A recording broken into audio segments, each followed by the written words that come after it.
What is the minimum stopping distance for a vehicle of mass m moving with the speed v along a level road if the coefficient of friction between the tires and the road is m? देखिए बच्चों, minimum stopping distance find करना है। Stopping distance है, of course आपको final velocity को zero करना होगा, है ना। फाइनल वेलोसिटी क्या करना है, जीरो करना है। इनिशियल स्पीड जो दे रखा है वो v दे रखा है। कहोगे एक्सेलरेशन, एक्सेलरेशन इनफैक्ट बच्चों नहीं होगा इस बार, जी final zero, initial V, deceleration होगा। अब ये डिसेलरेशन कौन प्रोवाइड करेगा, तो फ्रिक्शन फोर्स प्रोवाइड करेगा। ठीक है, लेट्स से ये हमारा बॉडी है, इसका नॉर्मल रिएक्शन ऊपर लगेगा, mg नीचे लगेगा। अगर इस डायरेक्शन में ये मूव कर रहा है तो बच्चों फ्रिक्शन फोर्स का जो डायरेक्शन होगा वो कुछ इस डायरेक्शन में लग रहा होगा। आई थिंक आपको ये कहानी समझ में आती है।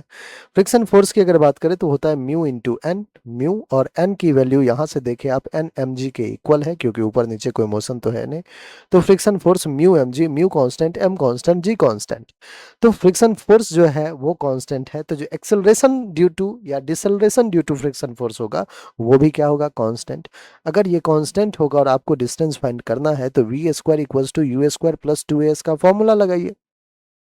We zero zero u square plus का टू, एक्सेलरेशन क्या होगा, आप कहोगे फोर्स अपॉन मास, फोर्स क्या है mu M g upon mass m into s. और बच्चों ये सिंस डायरेक्शन अलग है, डिस्प्लेसमेंट इस डायरेक्शन में तो फोर्स इस डायरेक्शन में, है ना। तो एक्सेलरेशन हमारा माइनस होना चाहिए कि नहीं होना चाहिए, बिल्कुल। आइए अब यहां से एक्सप्रेशन हम क्या लिखेंगे, टू, एम ने एम को कैंसिल किया, टू म्यू जी एस को उधर भेज दे, टू म्यू जी एस इधर माइनस था इधर जाके प्लस हो गया, which is equals to two u square.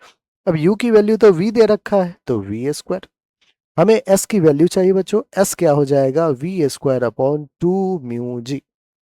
So v square upon two mu जी, ये हमारा मिनिमम स्टॉपिंग डिस्टेंस है, जो कि हमारा ऑप्शन नंबर 1 है। ऑलराइट, तो ऑप्शन 1 हमारा बिल्कुल करेक्ट।